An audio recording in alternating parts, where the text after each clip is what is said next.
Well, I've done a creepypasta retrospective. How about we do one for its sister? I've briefly mentioned SCP in my second creepypasta retrospective, but I think it's time to give it its dues. If you don't know what the SCP Foundation is, it's basically an online collaborative,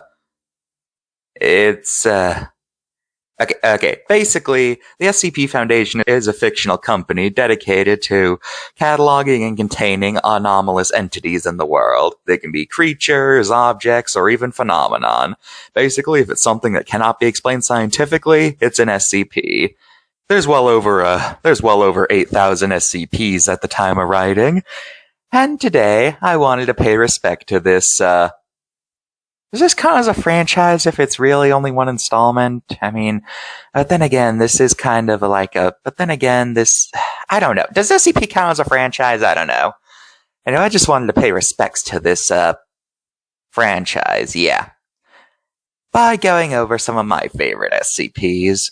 Now, I'm sure we all know ones like Statue, Snaps Your Neck, Hard to Destroy Reptiles, Shy Guy, Don't Look at His Face or You Die, and other guys like that. So today I wanted to highlight some of the other SCPs, the ones who don't appear as much in fan works. Today I'm going to be highlighting not 10, not 20, not 30, but 40 of my personal favorite SCPs.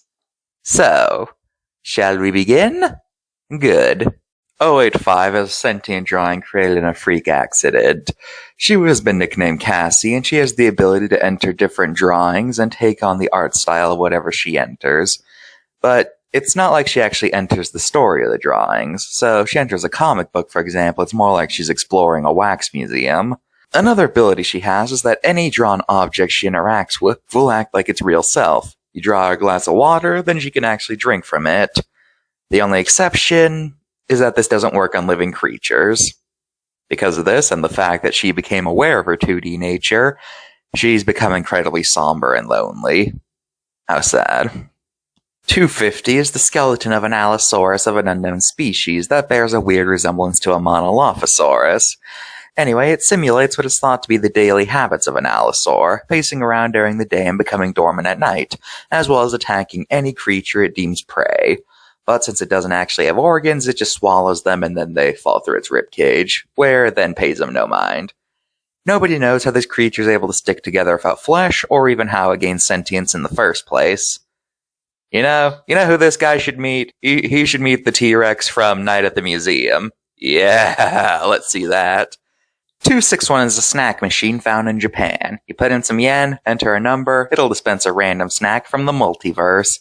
Could end up with just a bag of Cheetos, or you could get a food that by all accounts should not be physically possible, such as a never-ending can of Pringles that is impossible to stop eating from, a mushroom that makes you hallucinate that you're watching a sitcom, a flashlight whose different colors make you taste different fruits when they're shined on you, and more. Just do not anger it. Don't use counterfeit money, don't use the coin on string trick, and do not repeatedly press the coin return button, because if you do, the machine will fight back. From dispensing gummy middle fingers made from cyanide to dispensing cans of wasp with threatening words on it, or it will just straight up dispense a live grenade. So yeah, multiversal snacks at reasonable prices. This SCP raises a lot of questions about the past. This entity is the dead body of an unknown Pachycephalosaur species. It wasn't always that way, though. It actually arrived in what is by all accounts a time machine.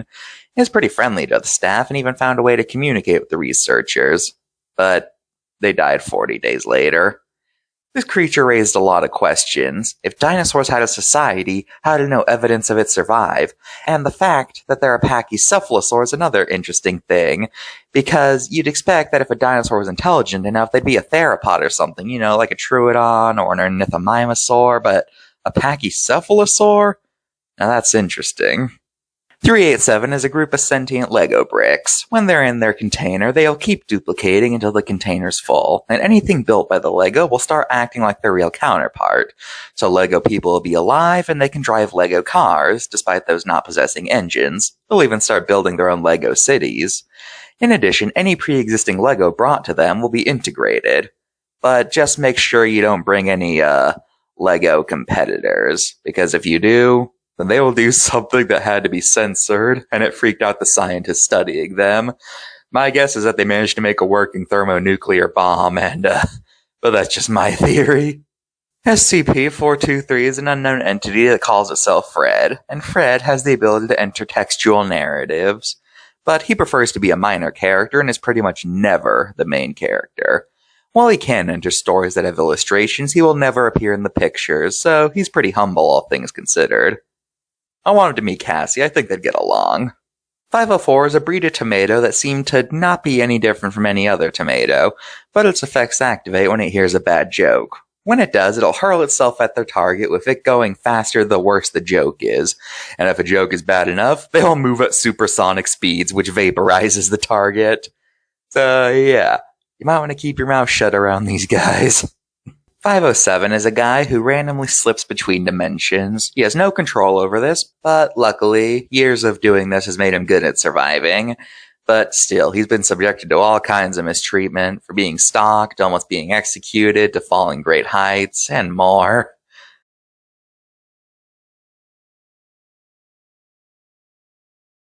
Hey Doc, welcome to the party. I'm afraid you're gonna have to explain this to me. There's apparently more than one version of me with this problem. Should have seen this coming, honestly. So many ways an alternate reality could differ without affecting my personal life, you know?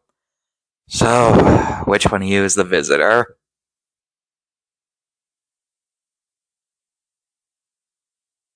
Is something wrong? We've actually been talking about this for a bit. Now, you guys have been real nice to us, more than we might deserve, really. But we also know that this could be a rather enticing opportunity for your research department. It'd probably be best if you didn't know which one of us was temporary, expendable. I don't know what kind of stories you two have been sharing, but our job is to secure and protect the likes of you. Perhaps this other reality has a less benign code of conduct. And perhaps I can shoot fireballs from my mouth. We don't mean to be hurtful, but this place isn't the best source of human compassion. I'm sure there's at least one person on staff who'd love breaking me open in an attempt to figure out how all this freaky stuff works. Wasn't for the fact that you couldn't keep studying me afterwards. Do you have to put it like that? I have enough things to keep me awake at night. Good God, I know. Once there was this guy with a huge smile. You met him too? Nearly sold myself. Wish I was that lucky. You know, this could be interpreted as a security breach. Who's the doppelganger going to report to? Alternate SCP? I'm fairly sure there's a better chance of meteor striking than successful cross-dimensional sabotage. You know, I've actually come across at least 3 dimensions where something fell from. You're not helping. I rarely do. Anyway,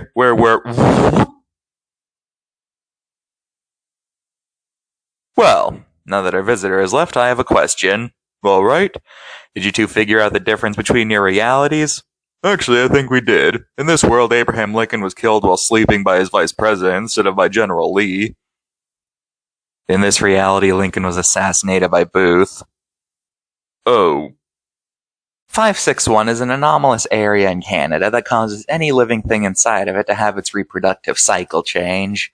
How so, you might be asking? Well, any baby born in this area will be that species' Cenozoic equivalent. Doesn't matter if they were closely related or not, if they fill a similar role, then they will be given birth to. What? So, for example, deer will give birth to megalosauruses, elephants will give birth to mammoths and mastodons, bears will birth cave bears, ostriches will lay eggs containing terror birds, big cats will give birth to saber-tooths, whatever. Though, for some reason, whatever rhinos give birth to had to be censored. What did they spawn? This SCP is an abandoned farm in China. As you can probably guess from the name, the strange thing is that the farm was full of corpses of prehistoric animals, and they seem to have been raised for meat, as the farm would sell the meat to a food company. Such dishes that they provided meat for include sweet and sour sauropod noodles, velociraptor soup, tyrannosaurus rinds, deep-fried therizinosaur, trilobite buns, and even dino bone tea. Doesn't that just sound delicious? It's unknown how they acquired these creatures. SCP-662 is a silver handbell, but it notably does not have its ringing mechanism. Despite that, shaking it will make a ringing noise, and this will summon the entity known as Mr.G, a British butler who will then grant any request that's reasonable.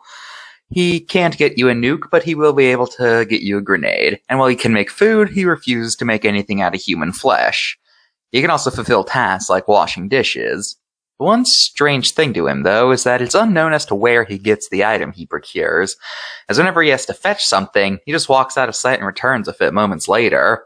And he himself has said that he has no idea where he gets them either. So, definitely interesting. 674 is an NES zapper. Though nothing about its makeup is supernatural, it still has an anomalous effect that activates when you shoot something on a TV screen. When you shoot at a TV show with the gun, the characters in the show will end up actually getting shot, with how they react depending on how guns would affect them in the actual canon. So characters from sitcoms will die, but cartoon characters will just get a face full of soot. And if characters are canonically immune to bullets, then, well, they won't get affected. However, these changes are only perceived by the people who fired the gun. Nobody else will see what happened. And this will change it permanently, as from then on, anytime they watch the show or movie or whatever, then the characters will act like the incident where someone got shot happened, and they'll even start addressing the viewer for shooting them. And in worse cases, they can even fight back. SCP-870 is a group of completely invisible monsters. They cannot be seen with any method known to man, and their true form is unknown. However, there is one exception to who can see them. They are able to be perceived by people who have schizophrenia, but even then, they always perceive these guys differently, and even two people at once can see the same creature something different. And they've seen them as many things, from humanoid to animalian. These guys are vicious predators, and they will stalk their prey for months before striking. So yeah, keep an eye out, folks. Not that it'll matter. I'm sure the first thought many have when getting into SCP is, hey, is Area 51 a part of this? Well, the answer is yes. But it's not a base. It is an SCP. You see, Area 51 is in reality a sentient building-like creature that's able to send messages over satellite and radio.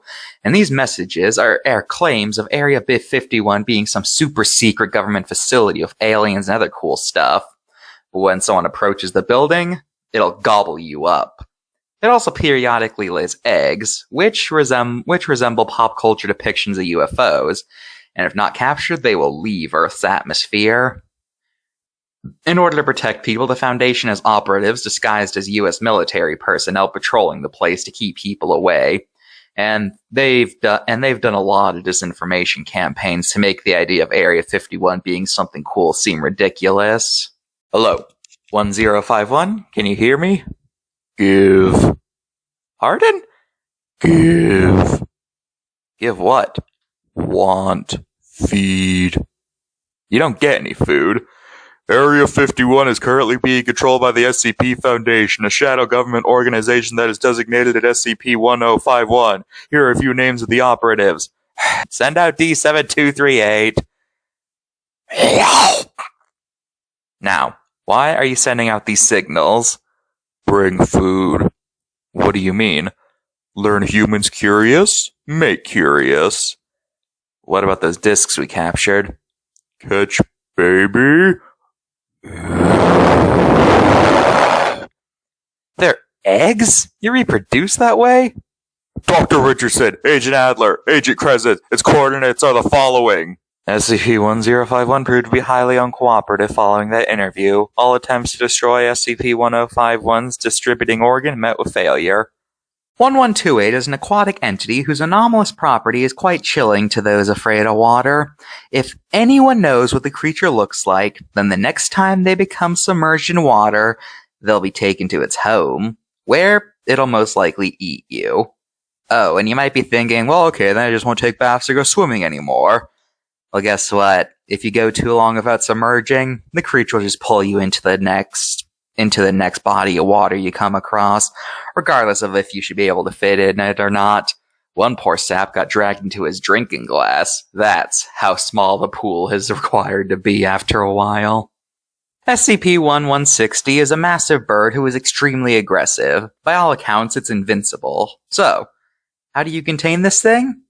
Well, the Foundation found out that the more people who are aware of this bird, the less powerful it gets. Now, how do you exploit this?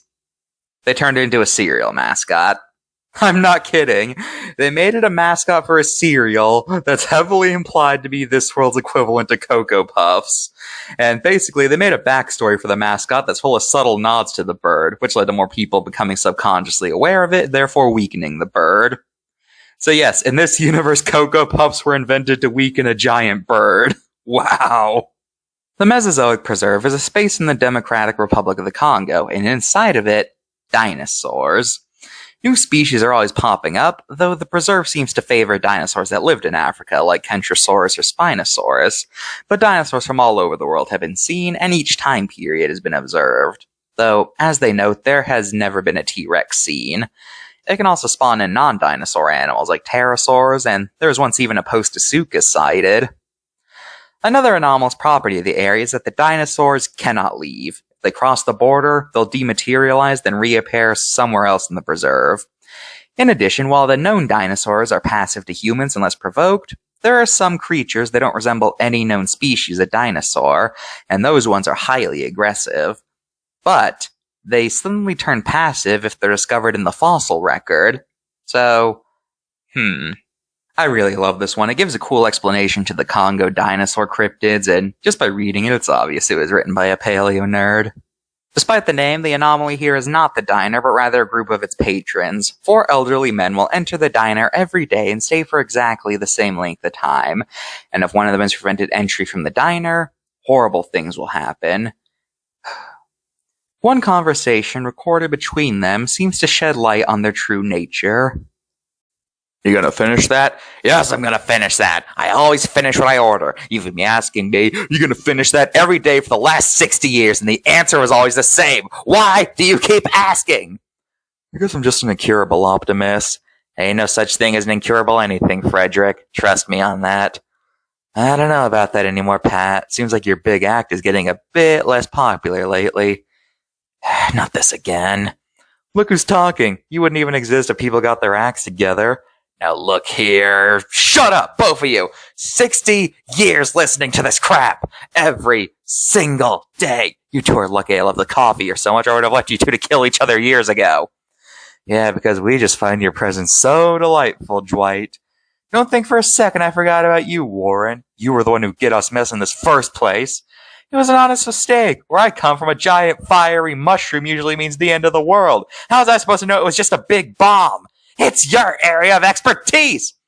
Not like it used to be. I don't get these new trends. Honestly, everything today is remotes and drones and electro thingies. Give me a good elephant over this nonsense any day. I hear ya. Oh, come on, guys. It's not so bad. We're always going to be around until the very end. Ain't nothing they can do to change that. Easy for you to say. Your thing is basically bulletproof. Relax. I know staying here for so long got you guys a bit stressed out, but it's only a matter of time before we can ride on. Besides, much as I hate to admit it, I actually like it here. Food's great. And the atmosphere. Not to mention the waitresses. I think the blonde one just winked at me. Can you get me a piece of that pie, love? Much obliged. So we just sit tight and wait. It's gonna happen any day now. I know it. Yeah. So, Warren, you gonna finish that?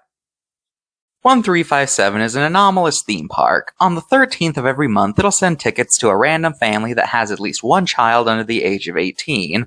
The theme park will end up being themed around whatever the youngest child's favorite show or franchise is. At first, it might seem like a fun place, but if they feel like you're acting bad, they'll kick the parents out while keeping the child with them, who they will then convince has been abandoned by their parents, and when they no longer have any fun, they turn him into another one of the park's employees. Pesterbot is an autonomous life form. It calls itself many names, and it's convinced that it is an incredibly feared individual. But in reality, Pesterbot is terrible at fighting thanks to his poor design, making him very unstable at moving. And he has never won a single fight in his life. He even once lost to a potted plant. Because of this, nobody takes him seriously, and he's seen as a joke to the facility. SCP-1459 is a machine that resembles an empty crane game. On the side, it advertises you can win a cookie by playing. When a quarter is inserted, a puppy is descended into the machine. It'll then ask for a command, and when given a unique one that hasn't been used before, it'll kill the puppy using whatever the command is. Afterward, the game tells you you're going to hell, and it'll dispense a cookie flavor that you hate. But the machine does have some standards, as one researcher asked for the dog to be ripped apart as slowly, as painfully as possible, and this caused the machine to spare the dog, and instead it dispensed a cookie with local churches written on it with frosting. And when they asked it to kill the dog using the containment method of another SCP, it spared the dog, told the researcher they're definitely going to hell, and dispensed a cookie full of cyanide. I feel like what makes this SCP work is because just how over the top most of these deaths are. Very few are mundane, and most are more like things you'd see in a cartoon, which I feel like helps really take the edge off a game where you literally kill puppies. 1481 is a plastic coffee container. When rubbed, a genie will pop out. Cool! Except for the fact that, as you can tell by the name, this genie is perpetually high. So whenever he tries to grant wishes, it'll either never happen, he gives you the wrong thing, or he claims he's already fulfilled your request. Hey there, young fella. I have some questions for you, 1481. You ever notice how white this wall is? I feel like it's got so much meaning. In relation to the items you're able to manifest, where do you take said items from? I know a guy who knows a guy who knows a guy, you know? How? Enough questions, man! I just need a taste! Just a taste! You can't just order me to tell you stuff. If you can get me like, I don't know, like 40 grams of the stuff or something, come on, man, please.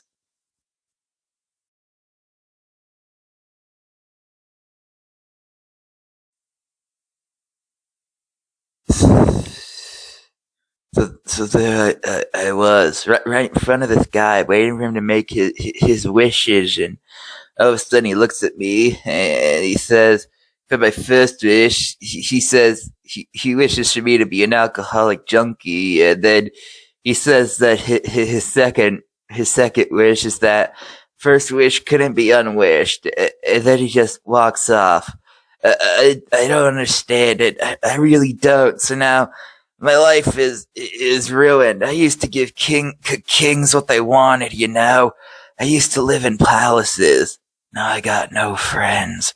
Just the cold nights, hard ground, and nowhere to lay my head. SCP-1867 is the world-famous explorer Lord Theodore Blackwood. He's constantly telling of adventures he's went on over the years, and his stash of artifacts is even found, which consisted of many unknown species and artifacts from unknown cultures, and even fully detailed globes of Venus and Mars. But because there's no evidence of any of his expeditions, the Foundation has no idea where he got the stuff. Good morning, Dr. Blackwood. Ah, good morning, Doctor. Wonderful to see you. Come in. Have yourself a seat.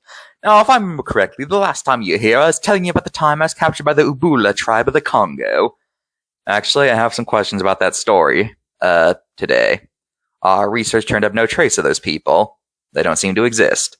Of course not. There weren't any of the Ubula left after the village was attacked by Mokela Mbembe. I still regret not being able to bag that monster when I had a chance. It is a persistently elusive creature. That's a stretch, sir. You have any evidence, just to make sure what you're saying is true? It's always a chance your vault is filled with fakes.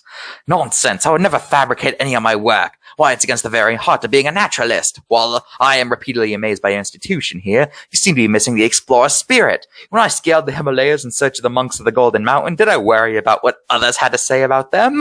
Of course not! I went and found it for myself. Climbed those mountains on my own 2 hands! You do realize you're a sea slug, right? Good heavens, boy, have you been drinking? That's utterly ridiculous. If you can't be bothered to be sensible, I have no reason to speak with you. Go get yourself a nice cup of tea and sober up. This one is a sad tale of what happens when you don't do proper research before going on a trip. 1958 is a VW microbus that had been mysteriously altered for space travel.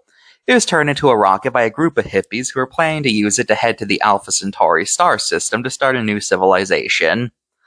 But there was one big issue with their plan, where the bus wasn't going any faster than a usual automobile, meaning that at the speed they were going, It would have taken over 30 million years to reach their destination. Unfortunately, they thought it would only take a month, so they launched off without a care in the world. But as the diary of the driver details, things start going horribly wrong. Bought the bus today. Hocked basically everything we own between the four of us to make the down payment. Jerry says it's perfect. Plenty of space inside for all of us. Plenty of room under the hood for stuff we're gonna need to pack in there. Says it's probably gonna be ready in a couple months. Susan wants to graduate before we go, so probably wait until summer. Plenty of time to get everything we need. Feels like only yesterday those 50 squares kicked us out for our heresy. They laughed when I told them Jackson was wrong, that the eggs were wrong, that Rand was wrong. Magic up there, all right. But I'm not going to sit there and work 9 to 5 and wait for it to come to us. We're going to it. Heaven's up there, man. Just waiting for its angels. Blast off, first men in space. Take that, Khrushchev. Here it is, Independence Day. And for the first time in history since man started setting up his rules and his laws and his banks, 4 people in the universe who are truly free. Oh, it's so beautiful up here. Earth is getting smaller and smaller. I swear, it feels like we're barely moving at all. But Jerry says we're pulling 82 on this thing. Ain't no pigs up here to pull us over. Says it ought to be 3 weeks, 4 tops before we make it to Alpha Centauri. We lit up a couple and said goodbye to Mother Earth one last time. Would you believe we still get AM on the Motorola? Outer space is rockin', man. Ran out of beer today. Sam cracked one open of breakfast when we noticed there were only 7 left. Olympia, 2 Rainier, and a Coors. We cracked them open of lunch. Even let Susan's cat have some. Looks like she's gained some weight since we took off. Everyone's kind of bummed about the beer situation. It's all good, though. As soon as we land, we'll get some barley grown, and by next year, we'll be brewing our own. Jerry's dead. Something bumped into us during our sing-along. Jerry said it was probably just some space dust, but he wanted to go outside to check it out. Put on a spacesuit Susan made for him and climbed outside. He was on his way back in when something bumped us, and he lost his grip. Susan and Sam were screaming as he drifted away. I tried to turn around, but I never learned how to drive. And these things handle like boats even when they do have a road. By the time we got to him, he was dead. Susan won't stop bawling. They were going to get married when we landed. I got my license and everything. I was going to do the deed myself. I had to give her some pills so she could sleep. It's a good thing we're halfway there by now. The sooner we get out of this bus, the better. Susan was dead. The needle was still in her arm. I don't know how she got that much junk on her with her. Never touched that before in her life. Played Amazing Grace on the guitar and said a little something while Sam put her out the airlock. Maybe she'll find Jerry out there. Something's wrong, man. Should have made it by now. I don't even see Alpha Centauri out the window. We going the wrong way? We go too far? Can't make any of these sense of these star charts. Jerry was the expert. I'm just a philosophy major. Sam and I have been getting sick too. I've been getting weaker. We've got these splotches all over our bodies. Sam's having trouble eating and he lost a tooth yesterday. Haven't seen the cat in days. I can smell something bad. I think she must have crawled under something and died. Hope we make it soon. I can see the moon out the side window. Something's wrong, man. All this time out here, we not even past the moon? Jerry must have messed up the math. We'll never get back there in time. I don't think we can get back home anymore. I closed all the windows once I saw it. Can't let Sam know. He can't hold his food anymore. Not doing much better myself. I'm all alone. Sam died this morning. He could barely sit up or see towards the end. Asked me if we were there yet. I told him, yeah, man, we'll be there tomorrow. Just get your rest. I didn't have the heart to tell him the truth. Asked me to read him, and death shall have no dominion one last time. His eyes were closed by the time I finished. They never opened again. I pushed him out the airlock when he was gone. No one's going to be able to push me out, though. The stars are so beautiful out here, man. This SCP tells of a strange phenomenon where on high-res photos of Neptune, strange text is seen on the planet. Nobody's sure what is making these messages, but they all have a pattern discussing how lonely the entity is and how scared it is to be alone. So, what is on Neptune exactly? Who knows? SCP-2006 is a strange creature with seemingly limitless shape-shifting powers. Its main goal in life is to scare people because it finds it fun. Now, it's really not all that scary since the Foundation has convinced it that cheesy B-movies are the height of human terror, but they know there's always the risk that it could find out that it's been lied to. And then, it'll find out what people are really afraid of. It could find out about the horrors of war or the apocalypse, and considering its shape-shifting powers, it could easily carry these fears out. Not so harmless now, is he? Laugh is Fun is an anomalous TV show that manifests in various forms. Nowadays, it mostly appears in disc rental kiosks and streaming services, but it used to manifest as DVDs in rental stores, and before that it appeared as VHS tapes. There are 38 seasons, and the setup is that it's a hidden camera prank show that often has deadly consequences for its victims, as they often get fatally injured during the process. The host of the show is known as Laffy McLafferson, but his face is always just out of sight of the camera, making identifying him impossible.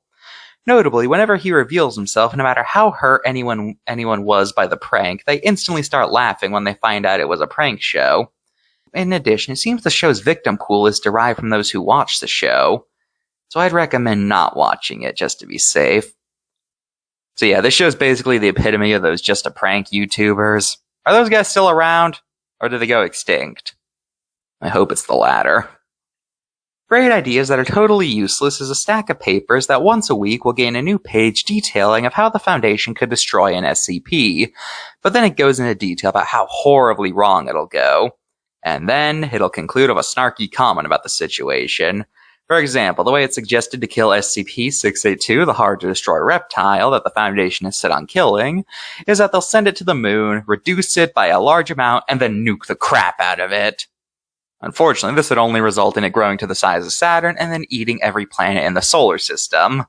And the moral that it writes for this one is, well, that's the way the world goes. Not with a bang, but with a crunch. But for reals, though, don't. With the gecko. Angry face. Dr. Spanko is a corncrake. He's capable of speaking, but you don't want him to, as he has no volume control at all, and everything he says is so loud it can actually cause damage. But attempting to punish him is useless because he has no concept of cause and effect. He also loves gummy worms, and a special drink he calls moose juice, a combo of tomato juice, horseradish, Sunny D, and melted M&Ms, which despite not having alcohol makes him act drunk upon consumption. But his most notable attribute is that while he can speak, he speaks in a language that seems completely random. But, in truth, everything he says has an equivalent in English, and it could be translated. For example, he calls gummy worms strangle fruits, he calls himself EZP-233 and Steven, and he has a weird tendency to say cack in his sentences. And also, he seems to have a weird connection to other dangerous SCPs, but he refuses to elaborate on this. Please state your name for the record. Cack! I'm Chris and her! Dr. Spangoflex! I'm colloquially named Splat with SCP-233 and Steven. I'm complicit across the state! Thank you. And how? Listen, SCP-2337. It me, Cack! You seem to have a pre-established relationship with swords of several of the most dangerous creatures in our custody. And how? Yes, please elaborate on the nature of this relationship. It just done shall forth. Able saw some tricky manners forsooth. Ant rape, come packing with store-brand hostility cakes from mouse stuff. Slavey kids grew boarded and figured from cheapskate theta unknown cadaf. Mike and Filbert, the three-ringed hobo stack, over and over. Alakazam, cack. Please repeat that statement in the dialect used by the Foundation. 10-4, X-Lax.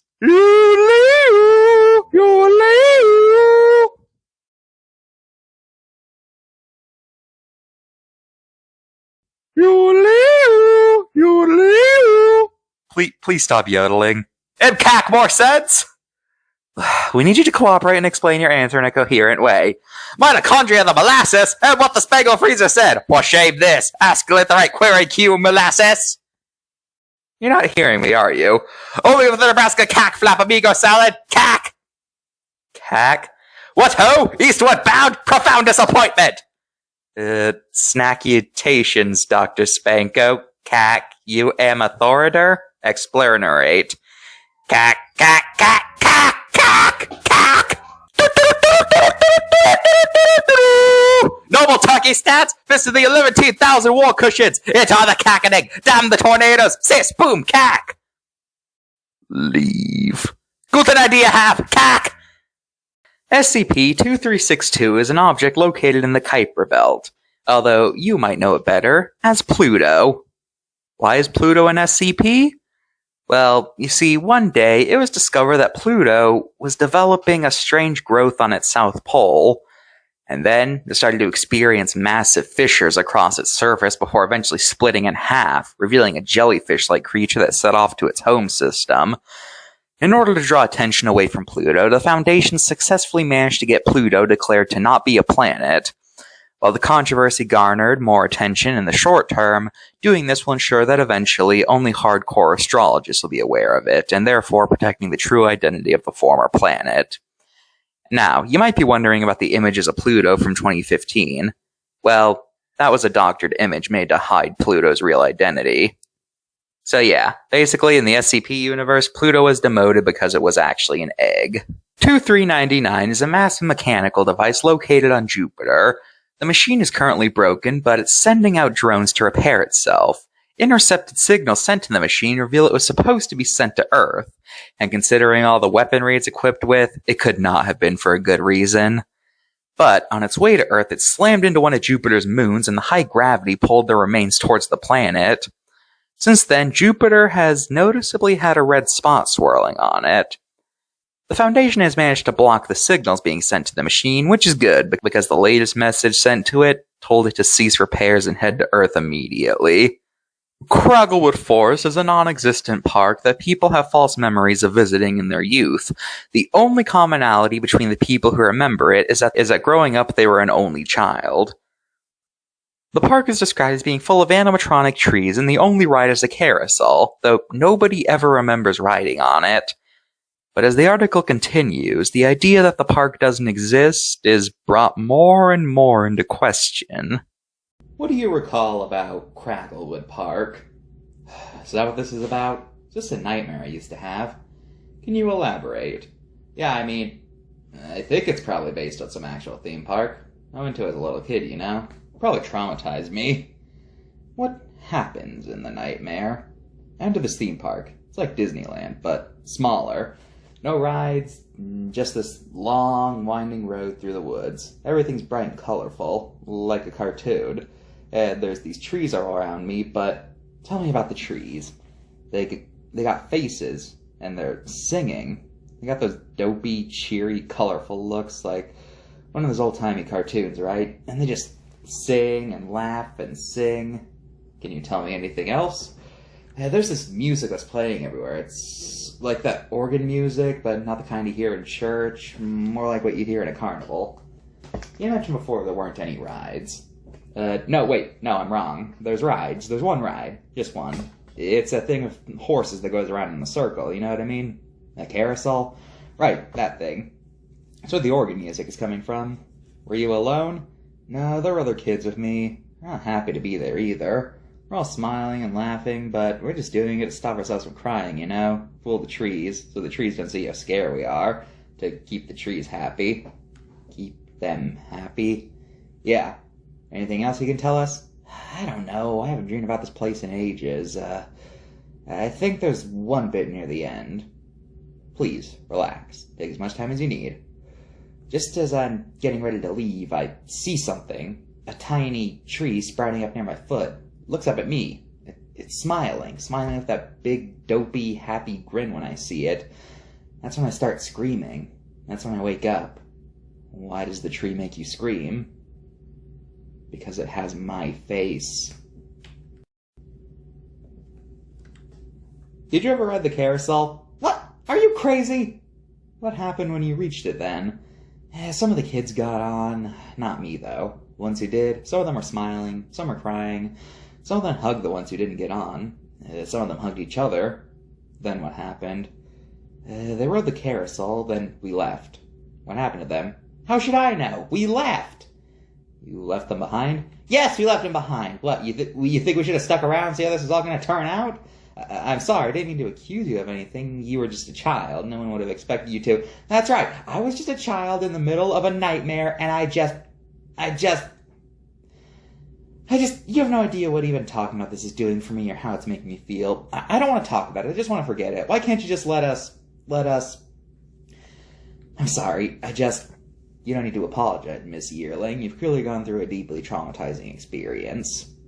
I don't understand. I can't imagine you would. Nothing about this experience makes much sense.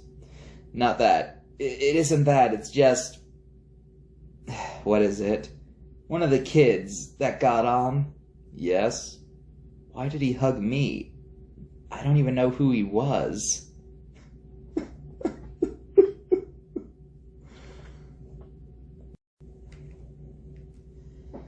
I'd like to talk to you about the video cassette. I understand that this is... You people just don't get it. I don't want to discuss any of this with you. I shouldn't have told my therapist about any of this. Please, Mr. Bear, I need you to focus. Get on with it. This cassette, where'd you get it from? I don't know. I found it in my attic when I was cleaning. Thought it was just some old copy of Ghostbusters or something. Do you recognize any of the images on it? I don't know. From nightmares, stuff like that. Maybe someone showed me the tape as a kid. Have you lived in this house your whole life? Yeah. You were raised in this house by your parents? Yeah. Just going somewhere? Front bedroom? Look, I don't want to talk about this, okay? I understand, but we need to understand what's going on, Mr. Blair. Why is the front bedroom... I don't know, okay? It's always just had stuff in it, but nobody uses it. That's why I keep it locked, okay? I don't think about it. I understand, Mr. Blair. I just need to ask. We done? Just one more question. Whatever. Mr. Blair, have you always been an only child? 2599 is a 14-year-old Korean girl. Appearance-wise, there's nothing unusual about her.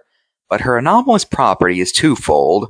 First off, she is completely unable to disobey any command given to her. And I mean any, even if it should be impossible by human standards. She will do it no matter what. But then there's the second part of her abilities, and that's anything she's commanded to do, she will only be able to complete a part partially. No matter how mundane it is, she cannot finish any task she's assigned. Tell her to flip a coin and have it land on heads, it'll land on its side. Tell her to stack blocks, she'll never finish the tower. Tell her to make a piece of paper blue, she'll make it purple. Tell her to kill someone, she'll just put him in a vegetative state, etc., etc. So in a nutshell, she's a reality warper, but can only do it halfway and only on command from others. Also, when confronted with a paradoxical command, she'll end up summoning rabbits and turning her floor cotton to comfort herself. One time, she was ordered to kill SCP-682 until it was 200% dead. And she started doing it, and she was winning the fight, until the reptile shouted, "Just kill me!" At which point she stopped. So yeah, the big tough reptile got his butt kicked by a teenager. Never forget that. Okay, this one needs some context. The EX series of SCPs detail things that were thought to be something anomalous, but then it turned out that everything they do has a scientific explanation. For example, there's 1094EX. Basically, they found a planet that looked like a giant eyeball, and they thought, oh, it's probably some surveillance drone, or the eye of a giant creature, or something! But no. It's literally just a planet that looks like an eyeball. That's it. My favorite of the EX series is the fur trout, mostly because it's less describing an object and more so a journal entry, which I will read out. Due to my history of the area and knowledge of lore surrounding it, I have been selected as SCP-2600's research director. Words do not do justice to the excitement I feel. Ever since I was a boy, I have dreamed of catching the fur trout. And now, I am in charge of the world's most advanced lab, completely dedicated to it. I handpick the personnel that are going to work for me. They all have the youth and zeal to get the job done. Research station is finished. All of my staff tell me their excitement. As the primary research director, I have been allotted my own office. I put a stuffed fur trout over my door. It may be fake, but my staff finds it amusing. A real breakthrough. Lawrence was in the field today checking some of the local waterways when a deceased instance of SCP-2600 appeared. I've ordered greater exploration on the area Lawrence found it at. Gave Lawrence a little bonus while I was at it. I've got research on top priority doing tests on it, and we'll have our data soon. And to think I was starting to get discouraged. Nothing. Whole lot of nothing. That's all we get from these tests. No major differences, no anomalous properties, just a trout with fur. And right before our annual review, I have to think of something quickly. I can't believe I did it, but I had to. We're so close to achieving a breakthrough, I couldn't have let my team apart. I had Burn drop some speculative research, but it's okay. The review period's over. We can find a real one. I can make my news report confirming our hypothesis to be added to the main document. I have faith that we will be okay. Nothing. Still nothing. None of our results gave us any new data. It's like we've been sitting on our hands for a month. We've had nothing to add for the document. So I had to tell staff that we had results that confirmed them and added it to the report. But we'll get real results soon. I can feel it. My nightmares come true. Our records are being audited. They're going to go through all of our papers. They're going to see what's different. No, I have research working, triple, overtime to get anything. All my agents are in the field looking for the possible spawning grounds I mapped in the document. We can't fail now. I just can't! I've ordered agents to start dynamiting the places I feel are spawn points. They can't use it against me if I put it out of commission. I can explain it. I'll say they got dangerous. It'll work. It'll work. It'll be okay. It'll be okay. I need to be okay.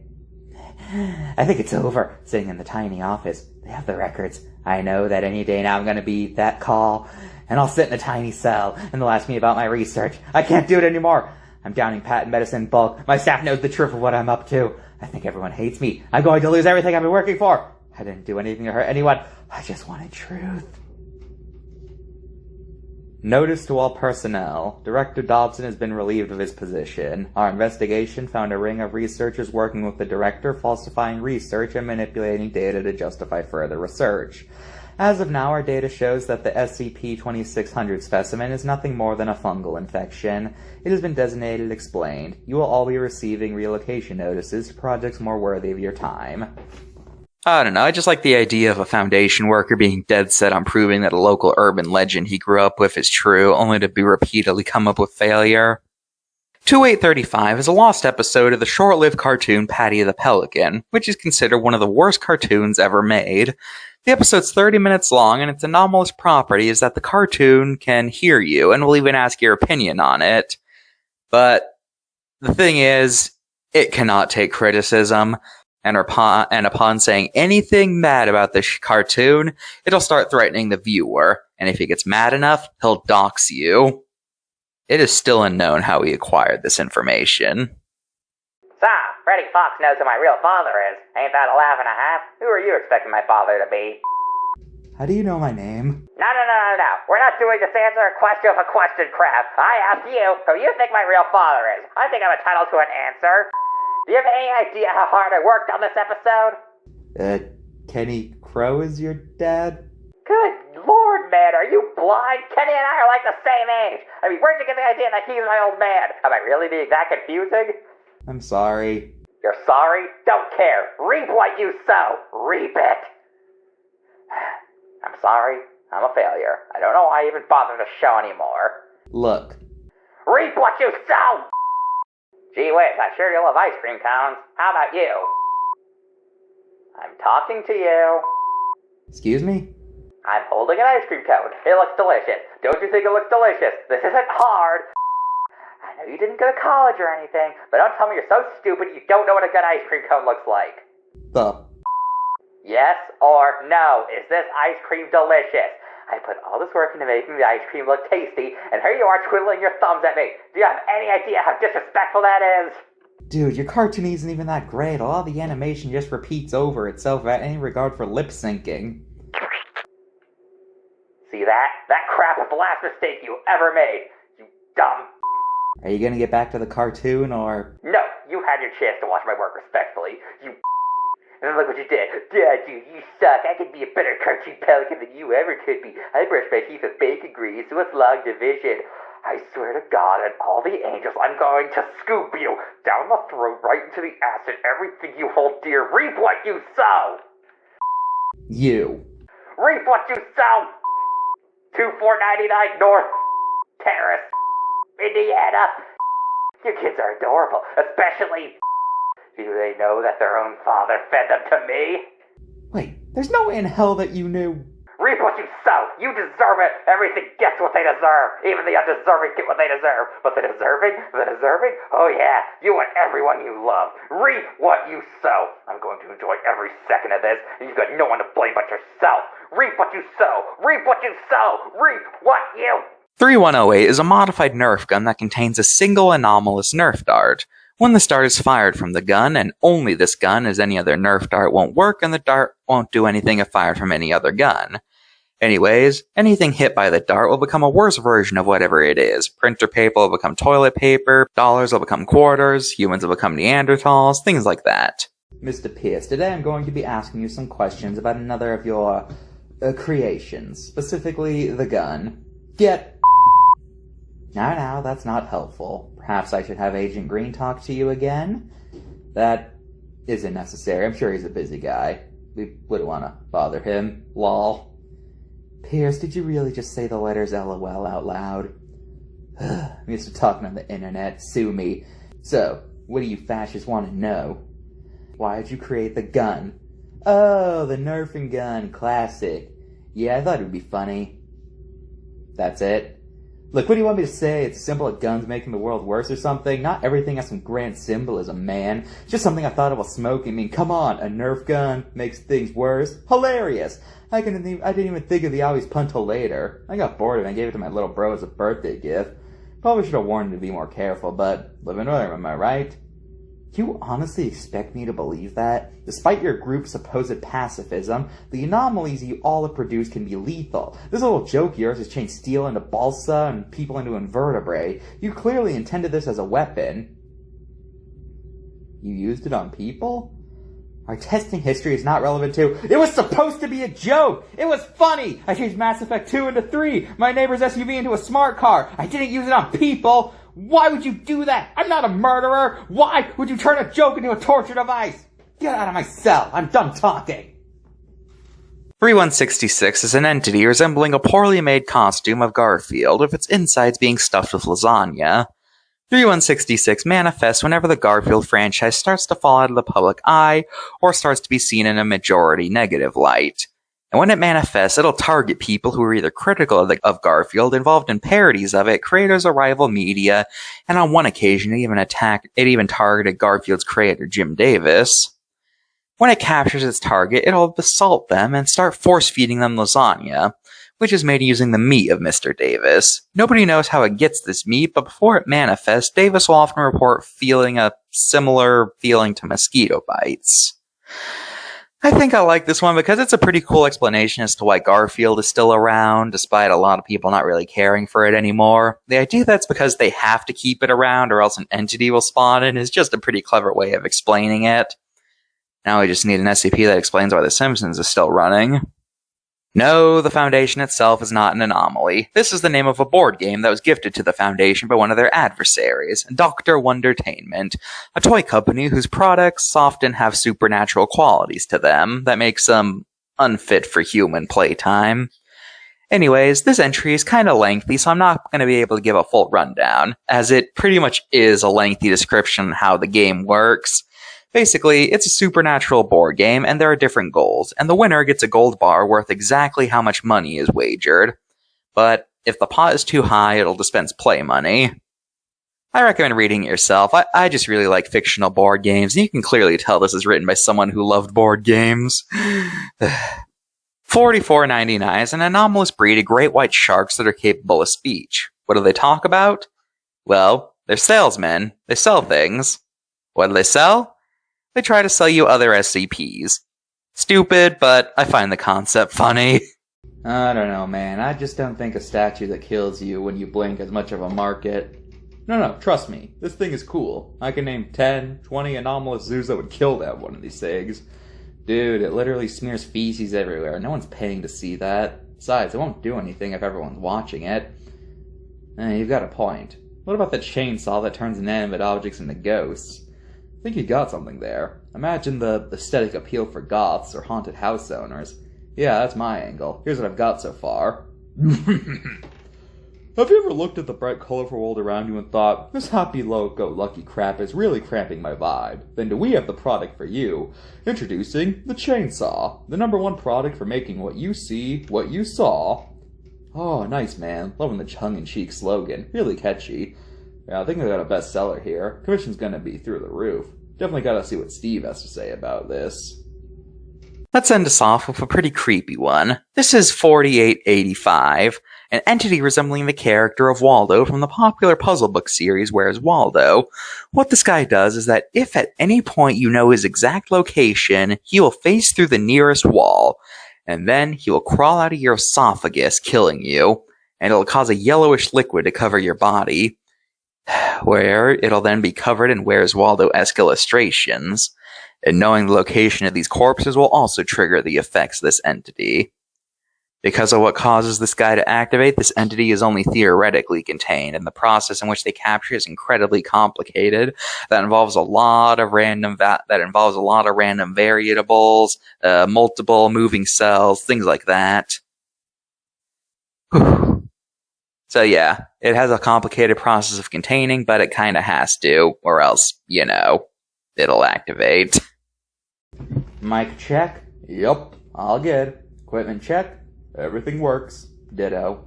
Transcript number 67. We are entering the house. No one's talking to you, Melly. Oh, stop it. Now is not the time, Kurt. Right, sorry. Initial descriptions of the object were a pair of black spectacles capable of killing the user and covering their body in strange pictures from an unknown children's book.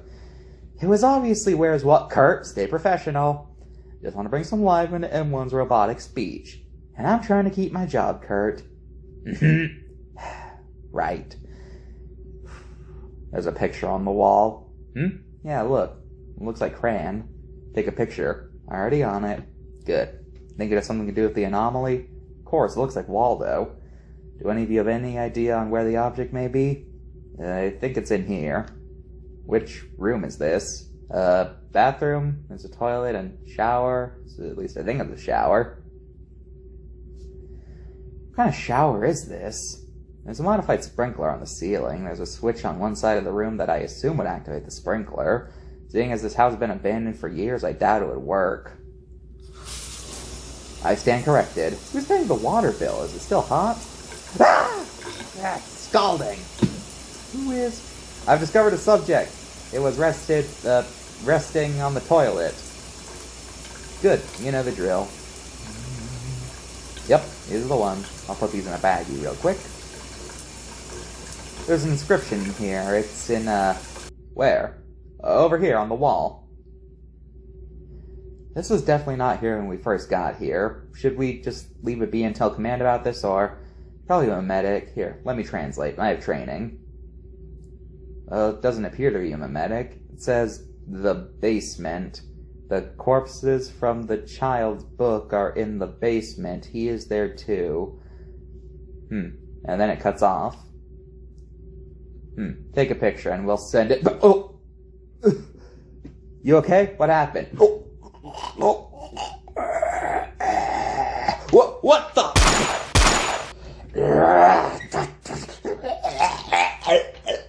Please, please, command. We're at. I repeat, we need assistance. ASAP. Help.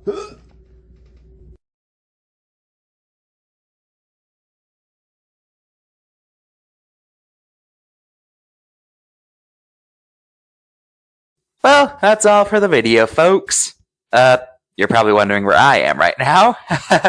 Well, guess what? I wanted to go to the SCP universe to, give some demonstrations, but apparently, coming from another dimension and having indestructible hair is kind of an anomalous situation around here. I mean, I tried to tell them that I'm not an anomaly, but then they went through my wallet and found a picture of my family, and it was kind of over from there. So now, I'm legally considered an SCP. Somebody get me out of here before they find out about the camera. Please, my location is...